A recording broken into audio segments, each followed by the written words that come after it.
की इस वीडियो में हम लोग डिस्कस करने वाले हैं रेस्पिरेटरी सिस्टम। सो रेस्पिरेटरी सिस्टम ब्रीदिंग, इस चीज़ के बारे में मैंने अपनी लास्ट वीडियो में डिस्कस कर लिया था कि what is the difference between the respiration and breathing. So आज की वीडियो में हम लोग बात करेंगे लंग्स की। लंग्स जो कि हमारा एक रेस्पिरेटरी ऑर्गन है। It is only because of the lungs we breathe the oxygen from the environment. So let's start the video with the diagram. So respiratory system, इसमें हम लोग डायग्राम बनाने वाले हैं लंग्स की। तो बिल्कुल as usual simple to complex में जाएंगे। सबसे पहले हम लोग बात करेंगे देन ये लॉन्ग ट्यूब लाइक स्ट्रक्चर जो आपको दिख रहा है, यहाँ पे आप क्या बनाओगे, रिंग्स बनाओगे, स्पाइरल रिंग्स बनाओगे, इस तरह के रिंग्स शो करोगे। इसको हम क्या बोलेंगे, ट्रैकिया। ट्रैकिया को हम लोग सिंपल वर्ड्स में विंड पाइप भी बोलते हैं। विंड पाइप वर्ड ही शो कर रहा है, वो पाइप, यहाँ से ऑक्सीजन ली जाती है, यहाँ से ऑक्सीजन को इनहेल किया जाता है। देन उसके बाद ये जो ट्रैकिया है, इस ट्रैकिया को हम एक्सटेंड करेंगे इनटू ब्रांचेस। तो यहाँ पे देखो आप, यहाँ पे ट्रैकिया को मैंने ब्रांचेस में डिवाइड कर दिया है into A right lobe and into the left lobe, यानी दो सेक्शंस में हमने इसको डिवाइड कर दिया है। तो यहाँ पे हम एक कॉनिकल बल्ज बना के, इस तरह से कर्व बना के, इस तरह से एक शेप देंगे लंग्स की। ये है right one according to the diagram. This is the right side and this one is the left side. तो सेम वे एक कॉनिकल स्ट्रक्चर यहाँ पे क्रिएट करेंगे। यहाँ पर ये जो है ब्रांचेस है, ट्राकिया जो है वो आगे फर्दर डिवाइड होती है into two branches, into two section, right lobe and the left section. तो राइट लोब जो है वो स्लाइटली लार्जर है as comparison to the left part. So this one is the right lung and second is the left lung. तो ये इस diagram में मैं एक ही लंग को आपको एक्सप्लेन करूंगी, क्योंकि दोनों का स्ट्रक्चर जो है वो सेम है। तो एक ही ब्रांचेस को मैं आपको एक्सप्लेन करूंगी।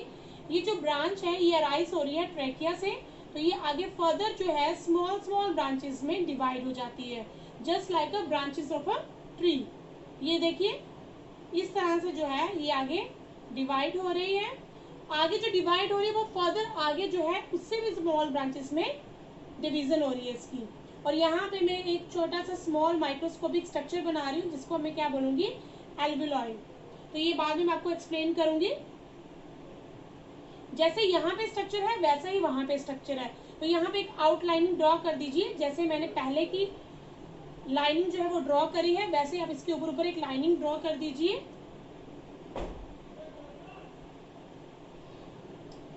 बिल्कुल सिंपल स्ट्रक्चर है, फ्रॉम क्लास 7 to 10 के लिए एक अप्रोप्रिएट स्ट्रक्चर है, ठीक है। ना ही ज्यादा ना ही आप इसे कम बनाओगे डायग्राम। एक्सप्लेनेशन जो है, एक्सप्लेनेशन में आप हर एक चीज को स्टेप बाय स्टेप एक्सप्लेन करोगे। यहाँ पे नीचे जो डायग्राम है इसके लास्ट में मैं एक पार्ट बना रही हूँ, जिसको मैं बोलूंगी डायफ्राम। जैसे ही आप राइट लंग को इस तरह से एक्सप्लेन करोगे, यहाँ पे स्ट्रक्चर बनाओगे, सेम वे आप लेफ्ट लंग को भी यहाँ पे बना सकते हो। It's your choice. अगर आप ऐसे बना सकते हो ब्रांचेस, तो इस तरह भी इस तरह से ब्रांचेस को शो कर सकते हो।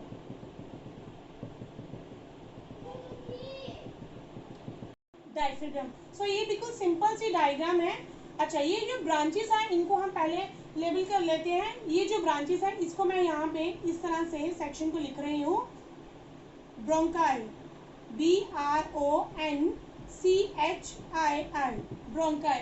अब ब्रोंकाई जो है आप देखो, ये मेन सेगमेंट है, प्राइमरी ब्रोंकाई है, ये फर्दर आगे ब्रांचेस में डिवाइड हो रही है। So this one is known as a secondary bronchi, secondary bronchi. Then ये सेकेंडरी ब्रोंकाई से आगे और फर्दर स्मॉल ब्रांच निकल रही है, जिसको मैं क्या बोलूंगी, टर्शरी ब्रोंकाई।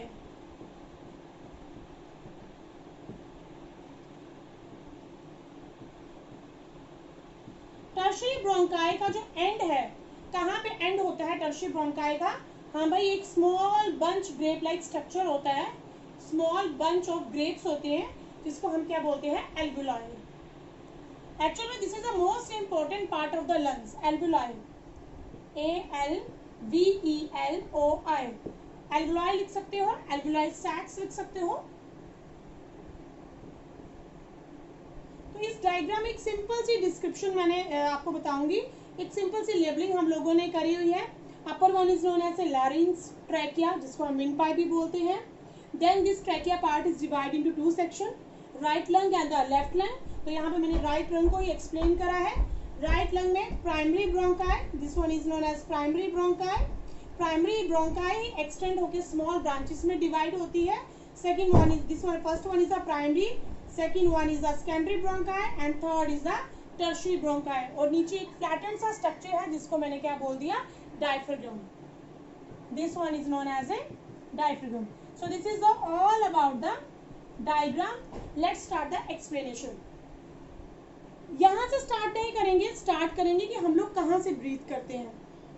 okay? so ये सबको पता है कि we breathe with the help of our nose। हम nose से क्या करते हैं, breathe करते हैं, सांस लेते हैं। जो हमारा नाक है, नाक के नीचे दो कैविटीज प्रेजेंट होती हैं, दो होल्स प्रेजेंट होते हैं, जिसको हम बोलते हैं नेजल कैविटी। इस नेजल कैविटी से हम लोग क्या करते हैं, इनहेल करते हैं ऑक्सीजन को।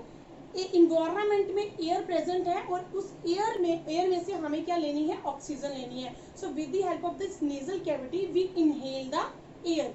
अब इस नेजल कैविटी के अंदर स्मॉल स्मॉल हेयर्स प्रेजेंट होते हैं। तो इन स्मॉल स्मॉल हेयर्स का क्या स्ट्रक्चर होता है, it helps to trap the dust particle which is present in the air. जो भी डस्ट पार्टिकल हैं, ये क्या करता है, हेयर क्या करता है, उनको ट्रैप कर लेता है, यानी आगे नहीं जाने देता है। अच्छा, नेजल कैविटी के थोड़ा सा ऊपर जाएंगे, अब जाएंगे, तो यहाँ पे क्या है कि म्यूकस प्रेजेंट होती है। सबको पता है कि हमारे नाक के अंदर जो है गीलापन रहता है, उस गीलेपन को, वो गीलापन किसकी वजह से रहता है, म्यूकस की वजह से। बेसिकली ये म्यूकस जो है ये बहुत इंपॉर्टेंट है। अब ये म्यूकस क्या करता है, म्यूकस जो है एंटी बैक्टीरियल एक्शन करता है, यानी ये क्या करता है, किल करता है बैक्टीरियाज को, यानी इट प्रिवेंट्स द बैक्टीरिया और it act as a antibacterial infection. ये क्या करता है, एंटी बैक्टीरिया के अगेंस्ट काम करता है। सो ये म्यूकस के साथ साथ हमारी इस नेजल कैविटी में गॉबलेट सेल्स भी प्रेजेंट होते हैं। Here I am reading goblet cells, GOBLETS, goblet cells. In goblet cells का भी क्या फंक्शन है, ये भी क्या करते हैं, एंटी बैक्टीरियल इन्फेक्शन को दूर करते हैं, यानी इन्फेक्शन से लड़ते हैं। बैक्टीरिया जो भी हमारे बॉडी के अंदर एंटर करते हैं थ्रू द नेजल कैविटी, ये क्या करता है, उसके अगेंस्ट काम करते हैं, यानी ये प्रिवेंट करते हैं बैक्टीरिया को, माइक्रोब्स को हमारी बॉडी के अंदर एंटर करने में। ये था नोज। हाँ भाई, नोज से हम लोग ब्रीथ करते हैं। Nasal cavity, hair, mucus and goblet cells, ये सारे नोज में अपना अपना काम करते हैं। अगर हम इंटरनल स्ट्रक्चर देखेंगे, अगर आपने डाइजेस्टिव सिस्टम पढ़ा है, अगर आपने नहीं पढ़ा तो मेरी वीडियो में डाइजेस्टिव सिस्टम भी है, you can go through the digestive system. तो नेजल कैविटी से ही हमारा आता है फैर्निक्स, PHAYNX, फैर्निक्स। ठीक है, फैर्निक्स के नीचे ही यहाँ से एक्सटेंड होता है। ये फैर्निक्स है, फैर्निक्स ऊपर होता है लैरिंक्स के, और फैर्निक्स एक्सटेंड करता है लैरिंक्स पार्ट में। ये जो लैरिंक्स है, लैरिंक्स जो है वो हमारे इस पार्ट में नेक रीजन में प्रेजेंट होता है। नेक रीजन से थोड़ा सा ऊपर ये जो है एक स्मॉल स्ट्रक्चर होता है, लैरिंक्स, वहाँ प्रेजेंट होता है। लैरिंक्स एक्चुअली हमारा क्या है, वॉइस बॉक्स। तो यहाँ पे मैं ब्रैकेट पे लिख रही हूँ कि लैरिंक्स क्या है, वॉइस बॉक्स। तो वर्ड इंडिकेट, नेम जो है इंडिकेट कर रहा है वॉइस, यानी it helps to make a voice. ये क्या करता है, हमारी आवाज यहाँ से निकलती है, it is only because of the larynx. Larynx के नीचे एक लॉन्ग ट्यूब लाइक स्ट्रक्चर है, जिसको मैंने यहाँ पे लिखा है ट्रैकिया, और आप देख सकते हो इसको बड़ा इजीली मैंने एक स्पाइरल शेप दी है, स्पाइरल स्ट्रक्चर बनाया। तो ट्रैकिया को मैं क्या बोलूंगी, विंड पाइप। विंड पाइप का क्या काम है, ये क्या करता है, हमारी ऑक्सीजन को एंटर करवाता है। अब यहाँ पे ट्रैकिया में ना, ट्रैकिया, विंड पाइप, ग्लॉटिस का ही एक पार्ट प्रेजेंट है यहाँ पे, एपिग्लॉटिस। ये एपिग्लॉटिस क्या करता है, इट प्रिवेंट और it check the entry of the food. अगर कभी फूड यहाँ पे आता है तो ये क्या करता है, क्लोज हो जाता है। ठीक है, सो इसका मतलब क्या है कि एपिग्लॉटिस क्या करता है, सिंपल वे में बोलेंगे कि epiglottis prevent the entry of food और it check the entry of the food, कि फूड जो है वो ट्रैकिया में ना आए। So this is all about the glottis and the epiglottis. ये हो गया अपर पार्ट। ठीक है, नीचे जो है लंग्स की तरफ जाने से पहले हम थोड़ा सा पहले लंग्स को डिफाइन करेंगे। ये पहले वाला पार्ट था, ऊपर वाला पार्ट था, ये एक्चुअल में जो रेस्पिरेटरी सिस्टम है वो यहाँ से स्टार्ट हो गया है। अभी ये जो लंग्स है भाई क्या है, कोई पूछेगा लंग्स की डेफिनेशन क्या है भाई, how you define the lungs, तो हम बोलेंगे lungs are a pair of spongy air filled organ which is present in the thoracic cavity or which is present in the chest cavity. Lungs are a pair of spongy air filled organ which is present in the thoracic cavity or chest cavity. दोनों में से कोई भी एक word आप use कर सकते हो. There are pair of lung is present. Then trachea is divided into two sections, right and the left lung. Left lung is slightly larger as comparison to the left lung. Okay. How it is separated? They are separated by means of a sternum cavity. यहाँ पे क्या present होता है, sternum. अब sternum बड़ा important है. Sternum की तरफ जाएंगे तो हम लोगों को रिब्स को डिस्कशन करना पड़ेगा, रिब्स के बारे में पढ़ना पड़ेगा. तो स्टर्नम की वजह से ये क्या करते हैं, एक दूसरे से सेपरेट आउट रहते हैं. बीच में एक स्पेस प्रेजेंट होती है, उसको हम क्या बोलते हैं, plural space. PLEURAL pleural cavity present होती है. ये प्लूरल कैविटी जो है it is filled with the pleural fluid. ये बेसिकली प्रिवेंट करता है इस लंग्स को शॉक से. कोई भी शॉक लगता है तो this fluid helps to prevent the lungs from the shock. Okay, pleural cavity. अब थोड़ा सा लंग्स को डीपली डिस्कस करने से पहले हम लोग थोड़ा सा रिब्स के बारे में एक आउटर डिस्कशन, स्मॉल डिस्कशन कर लेते हैं. ये जो स्टर्नम कैविटी होती है ना, आपको पता है जैसे हमारा जो ब्रेन है, ब्रेन एक सॉफ्ट फ्लैशी पार्ट है जो हमारे यहाँ पे प्रेजेंट होता है, हेड में प्रेजेंट होता है. ब्रेन को बाहर से किसने कवर करके रखा है भाई, ब्रेन बॉक्स ने. या हम बोले कि हाँ भाई क्रैनियम के अंदर हमारा ब्रेन बॉक्स है, इसलिए कभी भी हम कहीं हिट होते हैं तो हमारा ब्रेन डैमेज नहीं होता, हमारे ब्रेन बॉक्स में या फिर हमारे क्रैनियम पार्ट में चोट लगती है. सेम वे में लंग्स में एक सॉफ्ट पार्ट है, इसको आउटर साइड से किसने कवर करके रखा हुआ है, रिब्स ने. अब ये जो रिब्स है वो एक स्टर्नम के साथ अटैच होती है इस तरह से. आई होप आपको डायग्राम में समझ में आ रहा होगा, तो कुछ ज्यादा ही हौच पौच हो गया ये. तो इस तरह से जो मैं लाइनें बना रही हूँ तो ये क्या है, इस तरह से रिब्स हो. तो ये रिब्स क्या करती है, इस रिब्स के अंदर जो है हमारा, रिब्स के साइड पे जो है हमारा ये जो है लंग्स प्रेजेंट होते हैं. ये जो दोनों लंग्स है ये बीच में एक कैविटी प्रेजेंट होती है, स्पेस प्रेजेंट होती है जिसको हम बोलते हैं मेडिस्टेरियम. ये मेडिस्टेरियम स्पेस प्रेजेंट होती है. अब ये मेडिस्टेरियम क्या है भाई, ये एक ऐसा एरिया है जहाँ पर आपके हाथ, जहाँ पे आपका ट्रैकिया, जहाँ पे आपके लैरिंक्स एक्सटेंशन या टिश्यूज प्रेजेंट होते हैं. तो मेडिस्टेरियम क्या है, एक ऐसा एरिया जहाँ पर हार्ट, लैरिंक्स, ट्रैकिया वगैरह प्रेजेंट होता है. और इसने क्या किया, इस मेडिस्टेरियम एरिया ने ही इस दोनों लंग्स को सेपरेट आउट करके रखा हुआ है. और बीच में क्या आ जाता है, स्टर्नम कैविटी.